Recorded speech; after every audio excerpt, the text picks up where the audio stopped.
Mimi naitwa Mbarara Maharagande, ni kaimu katibu wa chama cha ACT Wazalendo.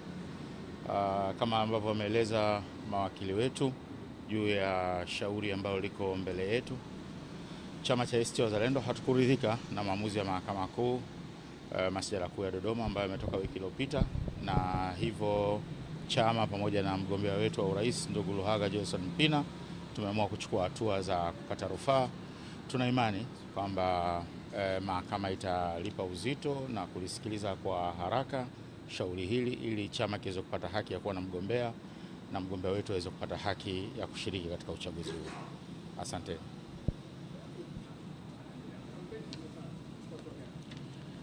Of course tunaendelea na kampeni. Kampeni haziwezi kusimama. Tutaendelea na kampeni na tutamwombea kura mgombea wetu ili Watanzania waweze kumpa ridhaa ya kuongoza Jamhuri ya Muungano wa Tanzania.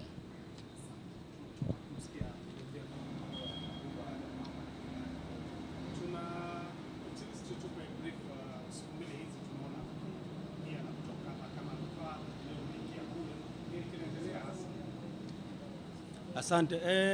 Ndugu waandishi wa habari pamoja na wananchi ambao mnafuatilia, mtakumbuka wiki iliyopita palikuwa na maamuzi ambayo yalifanyika dhidi ya kesi ambayo ilifunguliwa na Mheshimiwa Luhaga Mpina, mgombea urais kwa kupitia chama cha ACT Wazalendo pamoja na ACT Wazalendo wenyewe. Walikuwa wamefungua kesi dhidi ya Tume ya Taifa ya Uchaguzi pamoja na mwanasheria mkuu wa serikali.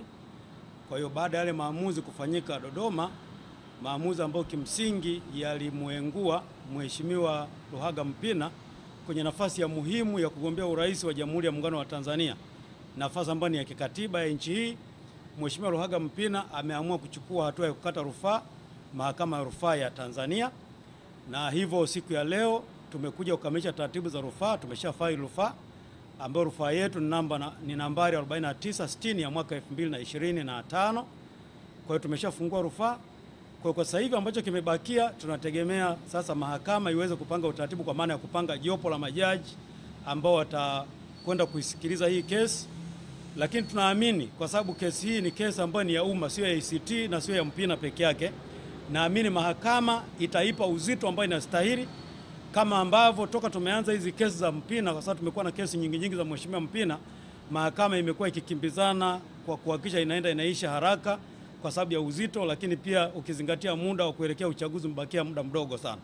Sasa kama mahakama isipokwenda kwa spidi hiyo, maana yake inawezekana kabisa haki ya Mheshimiwa Mpina ya kikatiba ya kuweza kushiriki kama mgombea na ACT kuweka mgombea inaweza kupotea. Kwa hiyo tunaamini kwa nature au kwa aina maombi ambayo tumeleta kwenye mahakama ya rufaa, tunaamini mahakama ya rufaa itatoa uzito ambao unastahili na kuhakikisha shauri hili limeweza kusikilizwa, ili haki ya wananchi wa Tanzania ambao wanahitaji kupata machaguo ya kutosha, kwamba wao na wagombea ambao wataangalia waweze kumchagua yupi, na tukiamini Mheshimiwa Mpina ni kiongozi ambaye ana watu wengi nyuma yake.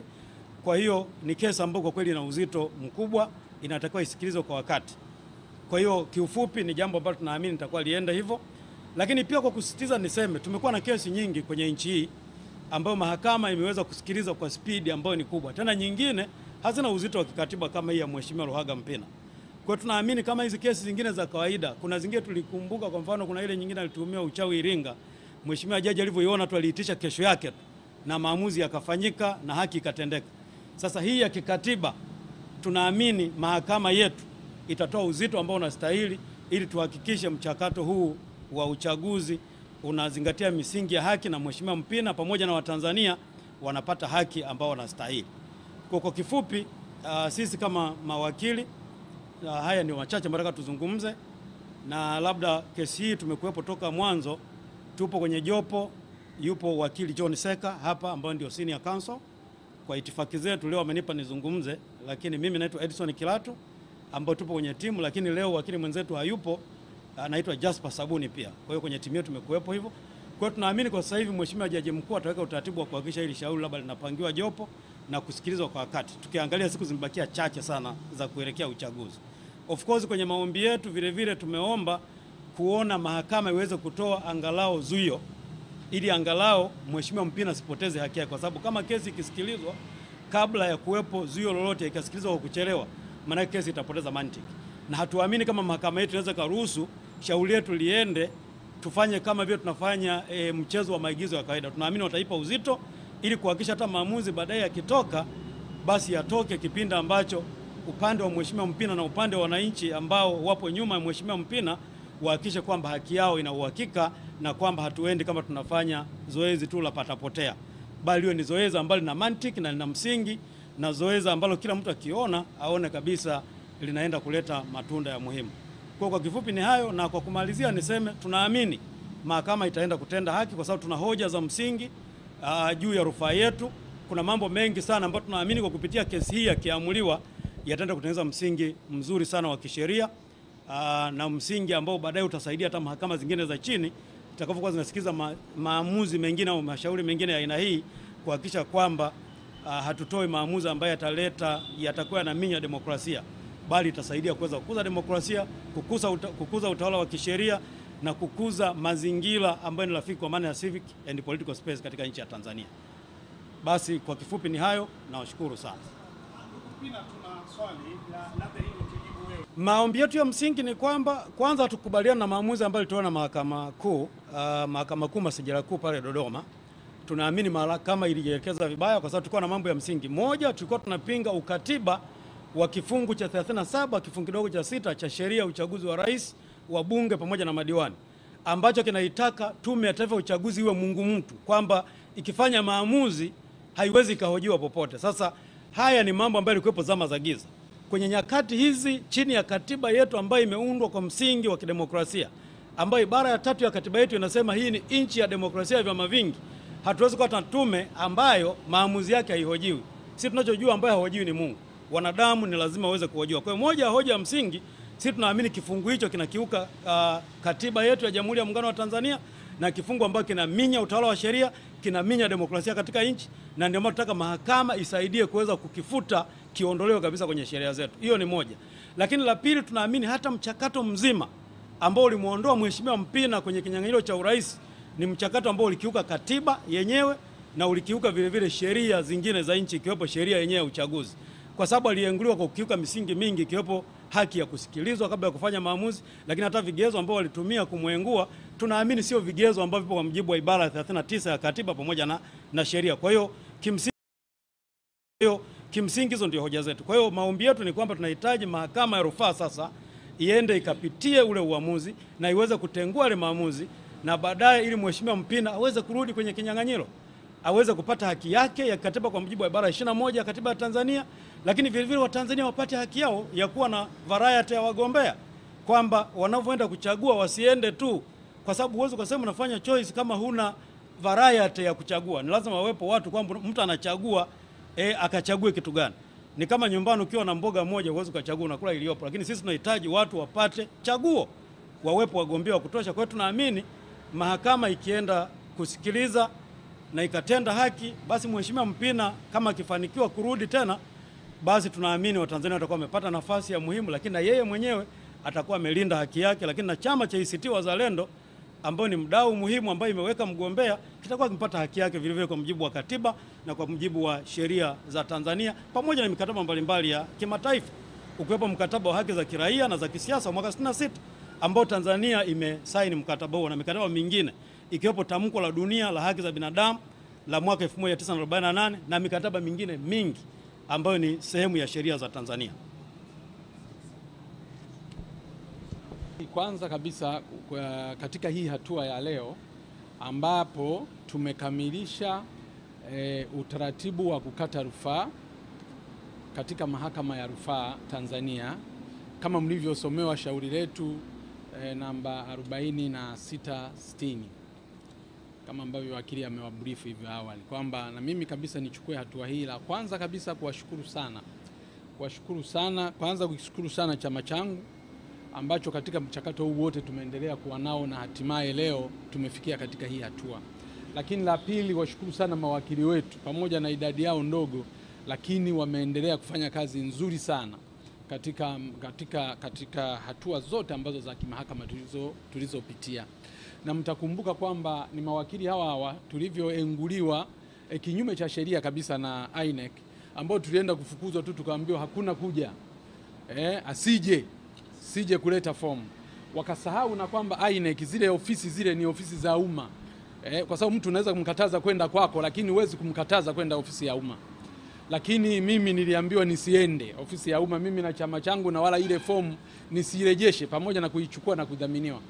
Lakini tulienda mahakamani, mahakama ikaenda kufuta huo uamuzi na ikaturejesha kwenye ulingo wa kugombea, ambako pia tukaenda kuenguliwa nako kinyume cha sheria, kama ambavyo amejaribu kuwaeleza mawakili hapa. Tukaenda kuenguliwa kinyume cha sheria, tumeenda mahakamani, tumekata rufaa, tumeenda mahakamani, kesi imeendelea, maamuzi ndio hayo yaliyotolewa, ambapo wamejaribu kuwa brief hapa mawakili wangu kwamba katika hali ya kawaida huwezi kukubaliana na maamuzi hayo. Kwa mfano, unakubaliana vipi na maamuzi hayo ambako mahakama inataka kujitoa katika msingi wake kwamba mahakama ndio chombo pekee katika Jamhuri ya Muungano wa Tanzania katika kutenda haki. Kwa hiyo hakuna mahala popote ambako mahakama inaweza kujitoa kwa ajili ya kusimamia shauri lolote linaloletwa mbele yake. Lakini jambo la pili ambalo pia litusikitisha sana ni swala lile la mahakama ilipojaribu kutueleza kwamba mahakama kuu ilipojaribu kueleza kwamba kwa sababu sisi tulitakiwa tupite njia ya mapitio ya maamuzi kwa maana ya judicial review badala ya kutumia njia hii tuliyotumia ya kikatiba katika kudai hii haki yetu. Lakini ukweli ni kwamba mahakama sisi haijatupa mwongozo huo wala haijauliza kwa nini tuliamua kuchagua hiyo njia katika shauri letu, na walikuwa na nafasi ya kutosha. Waliomba submission ya maandishi tukapeleka, na wakatualika tuende tukatoe kama kuna clarification ya jambo lolote. Tulipofika mbele ya majaji hao watatu, walituambia kwamba hawana jambo lolote wanalohitaji kupata clarification kutoka kwetu, na wao wako tayari kwa ajili ya kuandaa hukumu. Sasa swala la hukumu tukaambiwa tuje tarehe 10. Tulipofika tarehe 10 tukaambiwa tena tuje tarehe 15, na baadaye yakatokea haya ambayo yaliyotokea. Sasa nini ambacho ninachotaka kukisema baada ya kuwa hizi taratibu zote zimekamilika, lakini pia na mawakili wangu hapa wameeleza kwa kina juu ya mazingira ambayo yaliyokuwepo katika shauri hili ambalo linaloendelea, nataka kusema yafuatayo. Nataka niseme mambo yafuatayo.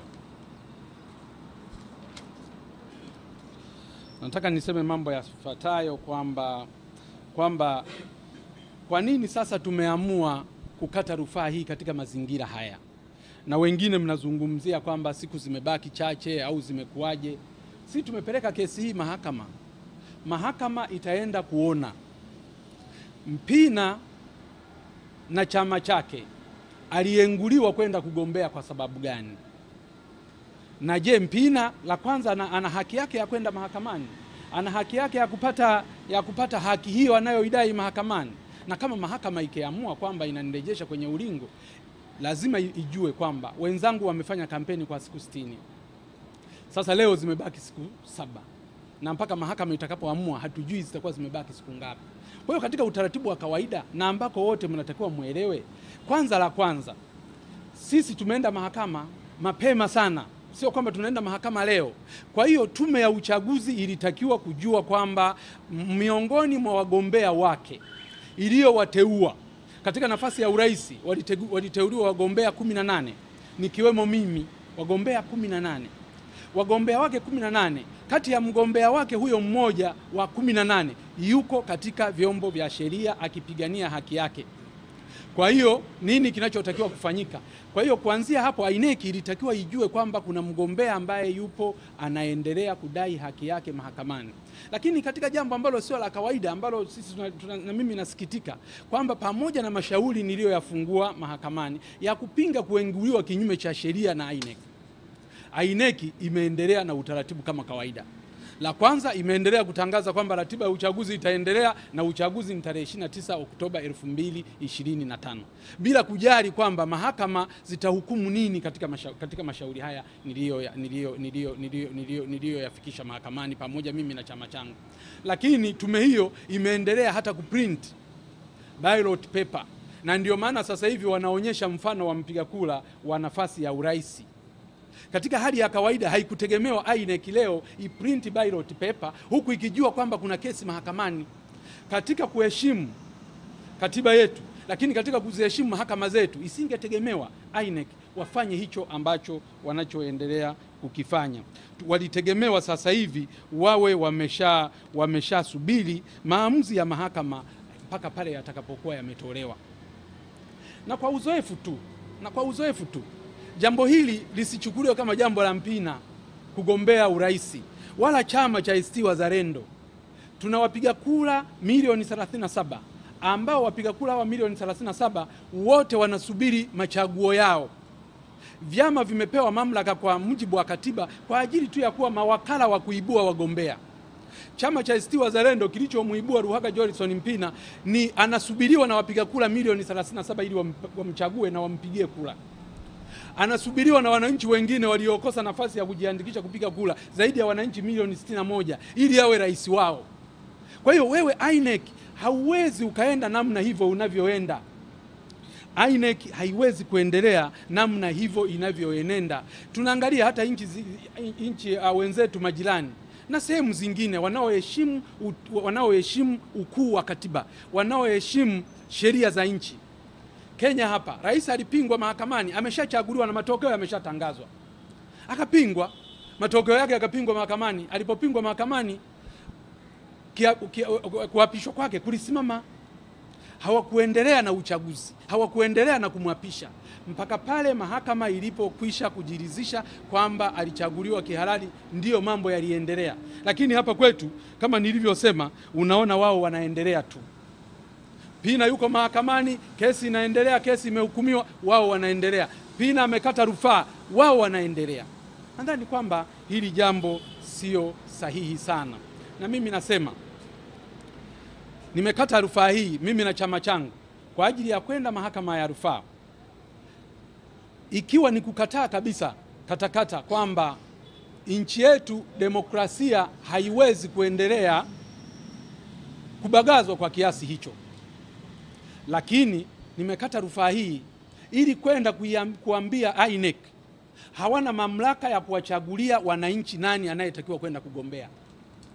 INEC wao wana kazi moja tu ya kucoordinate uchaguzi, kuhakikisha kwamba wamesimamia sheria za uchaguzi, lakini hawana mamlaka ya kuwaelekeza wananchi wamchague nani. Kwa hiyo nimekata rufaa hii, tumeikata rufaa hii ili kuhakikisha kwamba katiba na sheria za nchi yetu zimezingatiwa na zinaheshimiwa na watu wote. Na katika taifa letu saa nyingine hata unapata masikitiko makubwa. Leo kesi mashuhuri kwenye mahakama zetu hizi, mahakama kuu na mahakama ya rufaa, ni za wanasiasa wakilalamikia kuonewa, ni za wanasiasa wakilalamikia kugandamizwa, ni wanasiasa kulalamikia kutokutendewa haki, ni wanasiasa kulalamikiwa kutokutendewa haki katika shughuli zao za kisiasa. Kwa hiyo ndio maana leo utasikia magazeti karibia mwezi mzima yanatangaza kesi za Mpina, kesi za Tundu Lissu. Lakini wezi wa nchi hii, wala rushwa wa nchi hii, mafisadi wa nchi hii, wabadhirifu wa fedha za nchi hii, hata kama wakitangazwa namna gani, kesi zao hatusisikii. Lakini za wanasiasa walioonewa, wanaonyanyaswa, ndio walioko leo mahakamani. Ni mambo ambayo ni ya kusikitisha sana kwenye taifa serious kama taifa letu hili tulilo nalo. Sasa nimeshaeleza kwamba hivi unaweza vipi katika nchi ambayo inaheshimu misingi ya katiba, inaheshimu misingi ya katiba. Leo mashauri haya, mlolongo wa mashauri haya kama nilivyoeleza kwamba yamekwisha kufunguliwa. Leo nchi yetu ambayo inaheshimu katiba, inaheshimu utawala wa sheria, inaheshimu utawala bora, mgombea wenu ambaye mmoja yuko mahakamani, kama nilivyosema kule awali, mmoja wenu yuko mahakamani akidai haki zake hizi mahakamani, na hamjui mahakama itaamua nini mwisho wa siku, hamjui mahakama itaamua nini. Kwa nini uchaguzi, kwa nini ratiba ya uchaguzi iendelee ile ile? Kwa nini INEC iendelee kutengeneza ballot paper kwa ajili ya uchaguzi huo? Kwa nini ratiba ya uchaguzi iendelee kubaki tarehe hiyo 29 Oktoba mwaka 2025? Tumepeleka malalamiko yetu katika mahakama ya rufaa, na kwa kweli kuiomba kwamba kwanza shauri hili lisikilizwe na liamuliwe kwa haraka sana iwezekanavyo kabla ya hiyo tarehe 29 Oktoba mwaka wa 2025. Lakini pia mahakama kuu itoe maelekezo kwa mgombea ambaye wameamua tu kwa utashi tu ya taasisi ya INEC kuamua tu kwamba huyu tumwengue, asiwe sehemu ya wagombea. Amenyimwa nafasi ya kwenda kuzitafuta kura hizo, ya kwa wananchi kwenda kujinadi kwa muda wa siku 60. Leo inapomrejesha yeye, muda wake anakuwa compensated vipi? Ili apate nafasi na yeye ya kuwafikia wapiga kura, apate nafasi ya kwenda kuhakikisha kwamba kila mahala panapotakiwa kuwekwa mawakala wamewekwa mawakala, ili ahakikishe kwamba mahala popote pale ambako alitakiwa na yeye jukumu lake ile la kisheria amelitekeleza. Leo hayo yanazingatiwaje? Kwa hiyo tumepeleka na tumemwomba, na hata ombi letu hili linaenda kwa hati ya dharura katika mahakama ya rufaa, lakini vile vile tumewaandikia barua jaji mkuu kumwomba sana kwamba hili shauri lipangiwe utaratibu haraka na liamuliwe kwa haraka, ili haki iweze kutendeka na wananchi waweze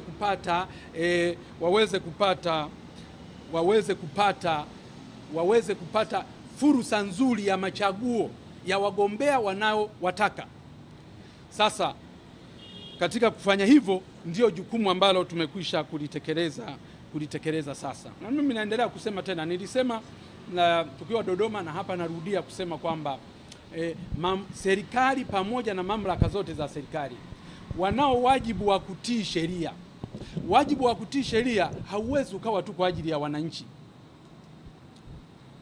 Swala la kutii sheria linatakiwa kuwa la serikali yenyewe, linatakiwa kuwa ya mamlaka ya serikali zenyewe.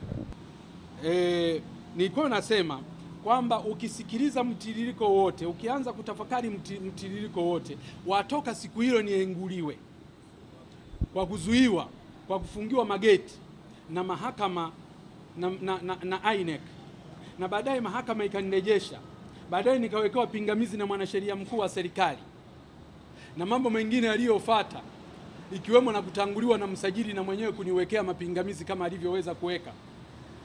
Nataka nitoe ushauri ufuatao kwa serikali, na wanatakiwa kufanyia kazi kwa haraka sana.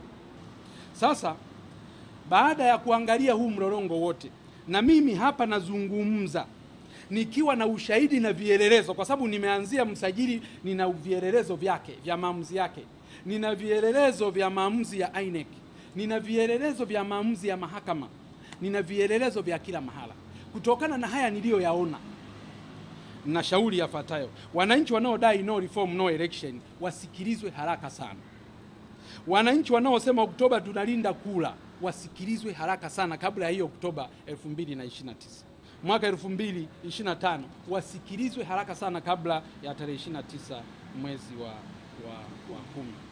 Na ambao wana kesi mahakamani za uchaguzi wasikilizwe haraka sana kabla ya hiyo Oktoba mwaka wa 2025, ili tuweze kuleta huu umoja wa kitaifa. Hawa wanatakiwa wasikilizwe na sio kupuuzwa na sio kubezwa, wanatakiwa wasikilizwe haraka sana. Nimekuwa nikisikia wananchi wengine wakisema Mpina, kwa nini Mpina ameinguliwa? Kwa sababu alijitakia wakati alipokuwa bungeni kupambana kwa nguvu zake zote na wizi, rushwa, ufisadi na ubadhirifu wa fedha za umma. Ndio kilichomsababisha leo aendelee kuenguliwa kienyeji. Lakini wengine wanasema ni kwa sababu aliibua kashfa ya sukari ambayo iliwahusu watu ambao hawataki kuguswa. Lakini pia wengine wanasema kwa sababu alipinga mkataba wa bandari ndio maana ameenguliwa kugombea. Na wengine wanasema alikataa gari la INEC. Ndio maana ameenguliwa. Sasa hayo ni mawazo ya wananchi wanaozungumza, na mimi nitake kusema katika hayo yote mimi nimeyafanya yote. Hayo kwa kweli nimeyafanya. Kwa maana ya hayo matukio hayo yote mimi nimeyafanya. Na sitarudi nyuma katika msimamo wangu. Kwa mfano hata hilo la gari, nirudie tena na kusema hivi, leo hii inawezekanaje Tume ya Uchaguzi ipate fedha za kununua magari 18 kwa wagombea wa urais, wanaoenda kwenda kugombea kwa muda wa siku 60 tu. Magari yenye thamani kubwa ya zaidi ya milioni 500 kwa gari moja leo yanaweza kununuliwa kwa wagombea 18 wakayatumia kwa siku 60 tu, alafu baadaye haijulikani yatafanya kazi gani. Na kwa sababu yalinunua kwa ajili ya wagombea hawa, wagombea 18, magari ya kifahari 18, magari ya kifahari 18. Hizo fedha tumezitoa wapi? Mimi nimekaa bungeni mle, tumeishauri serikali namna ya kuhakikisha kwamba inapata mtaji wa bohari kuu ya dawa MSD wa shilingi bilioni 500. Hizo fedha zikupatikana fedha wapi za kulipia magari ya kifahari kwa wagombea? Mgombea ambaye yeye na chama chake walijiandaa kugombea hiyo nafasi, waliwaambia kwamba hawana gari la kuzunguka kwenye mizunguko, hata kama ilikuwa kuwasaidia wagombea kukodi gari la kiwango hicho cha rais V8 kwa siku ni kati ya shilingi 300,000 tu. Na wako wajasiriamali hapa wanaotoa hayo magari, ambako magari hayo yangeweza kukodiwa kwa milioni 9 tu kwa mwezi. Kwa miezi miwili yote ni milioni 18 au isiyozidi milioni 20. Leo fedha katika taifa maskini kama hivi, mnaenda kufuja fedha za Watanzania kama hizo, alafu mnataka Mpina abariki uozo huo. Sitakubali, na hata leo hii INEC wakiniteua na mahakama ikinirudisha, nitaiomba hapo mahakama kwamba nawashukuru kwa kunirudisha, lakini lile gari mimi siwezi kupanda. Nitatumia hayo magari yangu, hata kama ni Land Rover nitatumia kuzunguka, hata kwa pikipiki kuzunguka nchi nzima kuzisaka hizo kula. Wananchi hawa maskini wana mateso makubwa. Niendelee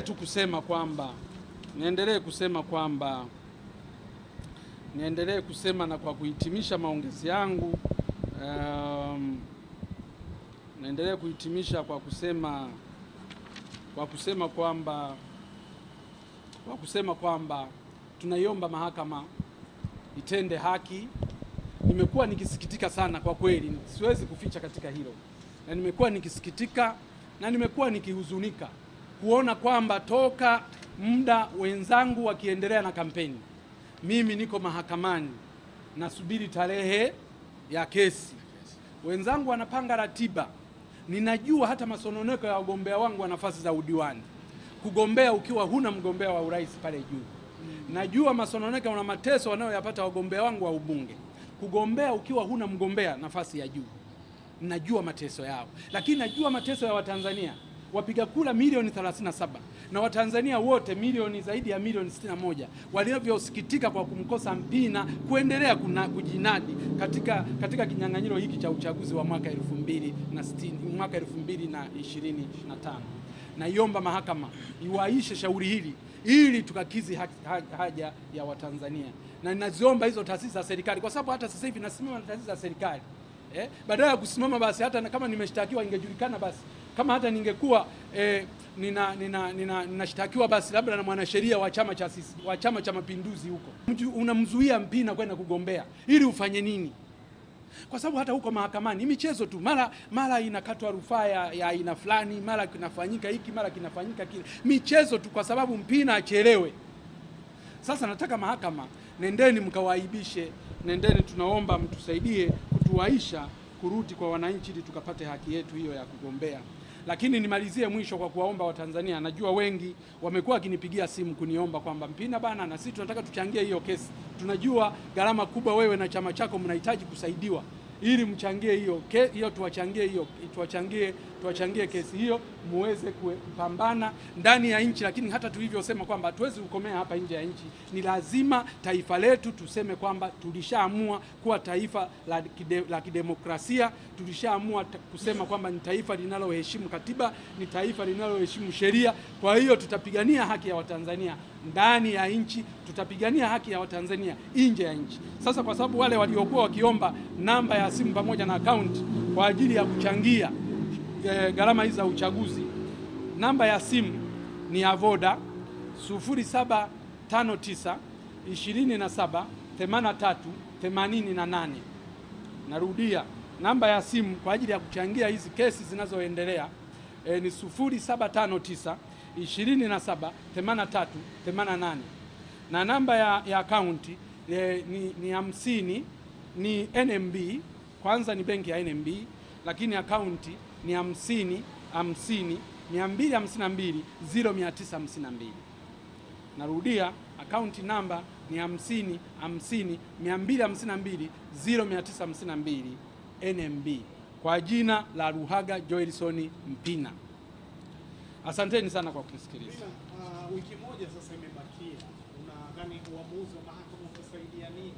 Na vile vile ningependa kujua kama unahisi kupingwa kwako na mahakama una msingi wa kisheria ama ni hujuma za kisiasa? Na nimeeleza kwa kirefu sana, lakini kwa sababu umeuliza, ninachoweza kusema kabisa, mimi kupingwa kwangu kunaeleweka na Watanzania wote wanajua, na Watanzania wanaelewa kwamba kwa nini nahangaishwa hivi katika huu ugombea, wanajua. Lakini kwa nini nasema kwamba kupingwa kwangu ni kwa hujuma tu? Na ndio maana nilirudishwa getini.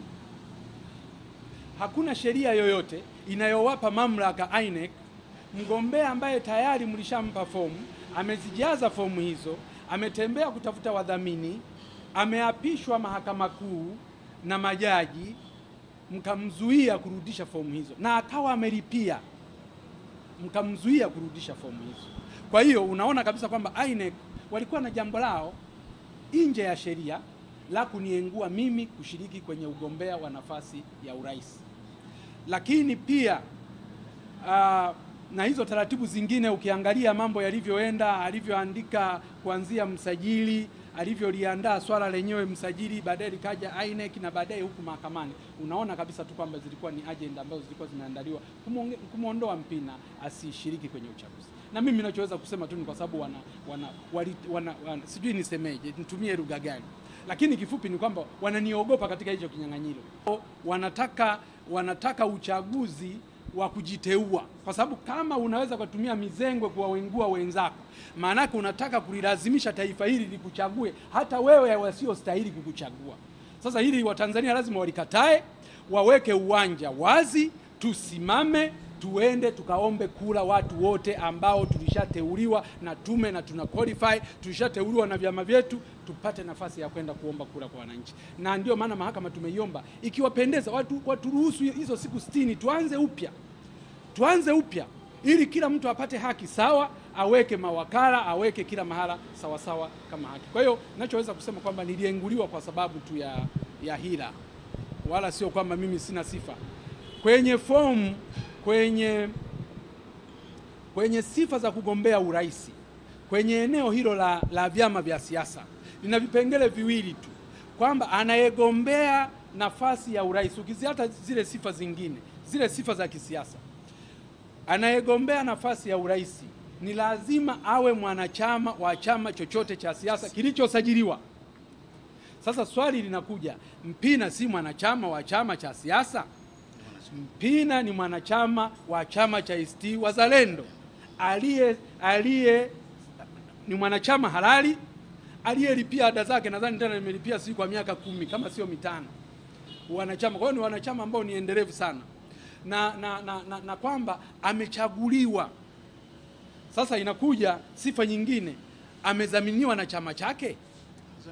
Leo hii Mpina ana barua ya chama chake na yuko mahakamani na chama chake cha kudhulumiwa mgombea wao. Sasa INEC walipata wapi sifa zingine zaidi ya hizo? Barua ya kadi ya wanachama tulishawapelekea, kadi ya wanachama ya Mpina tulishawapelekea, lakini pia barua ya chama changu cha ACT Wazalendo cha kunidhamini na kwamba kimeniteua niwe mgombea wanayo, na ndio maana na chama, ndio maana ninacho mpaka sasa hivi. Sasa sifa gani walioipeleka nyingine? Kwa hiyo sifa fomu za wadhamini zote, tena tulidhaminiwa mpaka wananchi tukao tunaomba na radhi, hata wangetaka wadhamini milioni 1 tungewapata.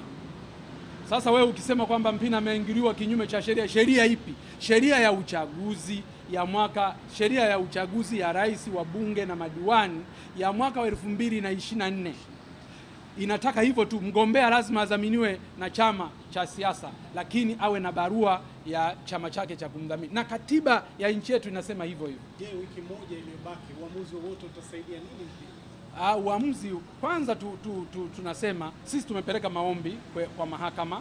Kwa hiyo mahakama itakavyoamua sisi tutayafuata maamuzi hayo ya mahakama.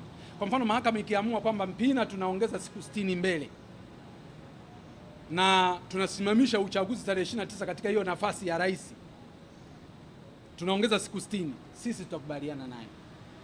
Ikisema vinginevyo mahakama, sisi tutakubaliana navyo. Lakini kama ni hivyo sema kwamba kama taratibu zingine zote ambazo zitakazofanyika ambazo sisi tunaona kwamba hazitafanyika sawa sawa, sisi tayari tumeshaanza maandalizi ya kuwasiliana na mahakama za kimataifa ili uchaguzi tarehe 29 uzuiliwe, ili kesi hizi zote ziwe zimeshaamuliwa na kukamilika.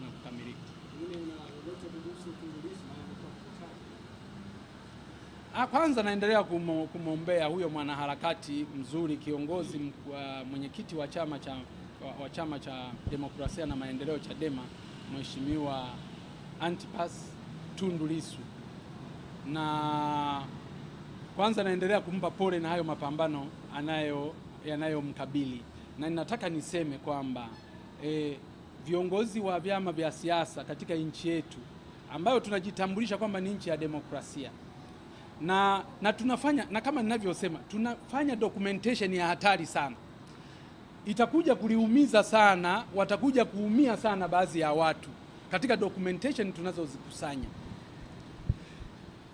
Mimi Mheshimiwa Filimon Alikaili Mbowe alikamatwa akawekwa mahabusu kwa muda mrefu kwa kusingiziwa, kwa kubambikwa kesi kwamba yeye ni gaidi. Wakaendesha kesi. Baadaye wakasema, mwendesha mashtaka wa serikali akasema hana nia ya kuendelea na shauri hilo. Hiyo nia ya kumkamata mlikuwa nayo. Leo kwa nini mna withdraw hiyo kesi? Kwa hiyo sisi tunaamini kwamba tu mlimbambikizia kesi, hamkuwa na ushahidi wa kutosha, ndio maana ile kesi mmeamua kuifuta. Amekuja Dr. Slaa na yeye akaambiwa ni kesi ya nini? Tuliambiwa ni ya uchochezi. Dr. Slaa naye amepambana, amekaa ndani muda mrefu sana. Baadaye serikali inakuja inasema haina sababu ya kuendelea na shauri hili. Maana yake ni kwamba naye alibambikwa kesi. Lakini tunajua tume ya rais ya haki jinai imezungumza kwa hisia kali sana juu ya namna wananchi wanavyobambikwa kesi. Sasa leo Tundu Lissu anatuhumiwa kwa kesi ya uhaini. Mimi nimwombee tu Mwenyezi Mungu kwamba kwanza anaendelea vizuri na shauri inavyoendelea, na ninaamini kwamba mbele ya safari mambo haya yatafika mwisho na ataachiwa huru. Naamini kabisa hivyo, na atashinda kesi hiyo, na sisi wenzake tuko bega kwa bega na yeye, na hata mambo mengine haya, hizi kesi tulizopita nazo hizi zote na zenyewe zinaanza kusaidia kule kwake kutengeneza msingi wa namna ya maonevu yalivyo, kwa sababu mahakama zetu zinajaribu kuweka msingi mzuri sana wa namna ya maonevu yanavyofanywa na baadhi ya taasisi zetu za serikali.